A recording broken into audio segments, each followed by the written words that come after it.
Joining us now is our regular guest, Mr. Andrew Tettenborn. Sir, always a pleasure to have you with us. Thanks so much for joining us this evening.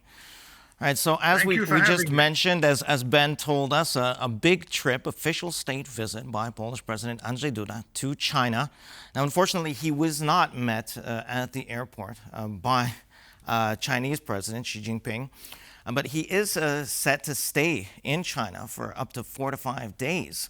Now, besides selling agriculture, I think that's his main goal right now, is selling Polish agriculture. What else can we expect him to achieve there? 4 days, that's a long time. That's a long visit. It is. I nevertheless think that short term, not a great deal is going to come out of this. You may very well get a liberalizing of Polish agricultural exports, such as beef. There may also be at least some movement to encouraging inward Chinese investment, though, as you said a moment ago, it's going to be a little bit awkward when it comes to cyber investment, because the Chinese do have a habit of using it as a form of espionage. I suspect you may get visa-free travel, which is actually quite a common bargaining chip that China uses. But I think looking at it from a slightly more long-term viewpoint, this is very much an effort to keep channels open. Both parties do have things they want from the other. They both have very important interests at stake, but I think both parties realize that they're unlikely to go much further with those interests, at least in the short term. Although it says that the average annual growth rate of bilateral trade between Poland and China is at 10%. That's a pretty impressive growth rate. I wonder, I wonder what the trade balance is. What does Poland have to offer China? We obviously know what China has to offer for Poland, although there are caveats with that as well, as we know. Yes, I think that it's mainly agricultural, and China is running a very positive trade balance with most countries. The growth in trade, I think, can partly be explained by the fact that the Chinese economy actually has been doing rather badly until recently, and it's picking up. But quite apart from trade, the interests are that China desperately wants to get further into the European Union. Now, it's very aware that the Belt and Road Initiative, the Central and Eastern Europe 14+1 scheme, or X16+1 scheme, has very much been run into the sand. And that is something that China would very much like to restart. It's already made considerable inroads in Hungary and is likely to make them in Slovakia with Robert Fico. So do you think it's trying to make the same kind of inroads that it made with Hungary and Serbia, trying to make those same kind of deals with Poland? It would like to. I very much doubt whether it's likely to do so.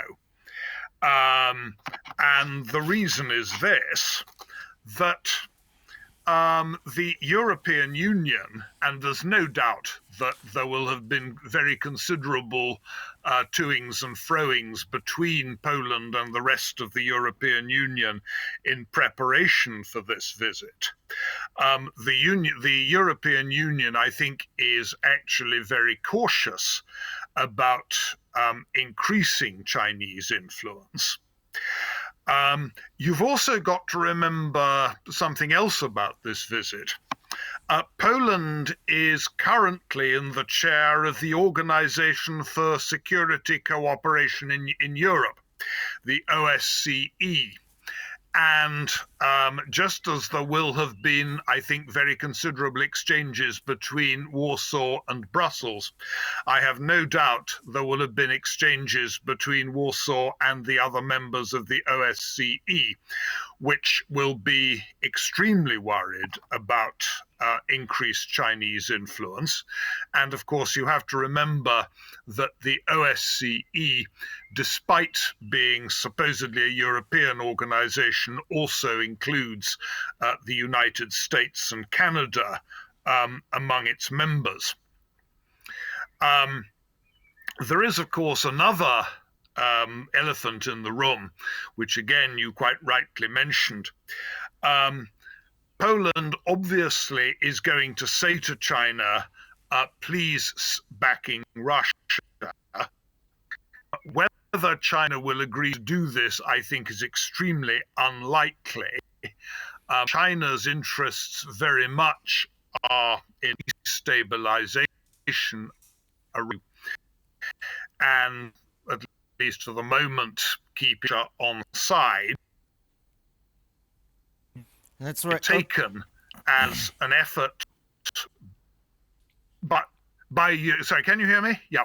Yep. An effort by Europe and by the OSCE to make it clear to China that Europe's view remains unchanged, and Europe remains very unhappy about the rapprochement between Xi Jinping and Vladimir Putin. That's right. That was a part of a question that I wanted to ask as well. I mean, how is Ukraine looking at this visit?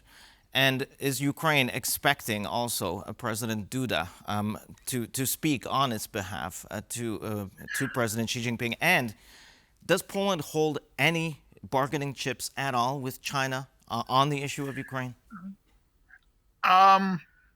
That's a very good question. I'm not sure how many bargaining chips there are. That's one reason, actually, why I said that this meeting is likely to end with little more than a small liberalization of trade. I think one thing that can be made clear is that Europe remains fairly solidly behind Ukraine. And I think Ukraine is aware of this, and it will undoubtedly have made very clear to Andrzej Duda what it wishes him to say. Ukraine also, of course, is very aware that last time they had peace talks, China did not play a part, or at least did not play a substantial part. And it is aware that in the end, probably China ought to be involved in any peace talks. And I think this meeting is at least an exploratory meeting to see whether there may be a way to bring in China as an honest broker. But for the moment, I think Poland is very well aware that China has been a less than honest broker. Unfortunately so. Well, there's a lot to cover. Obviously, we're going to be covering this trip for the next 4 to 5 days. Mr. Tettenborn, always a pleasure speaking with you. Thanks so much for joining us this evening. My pleasure.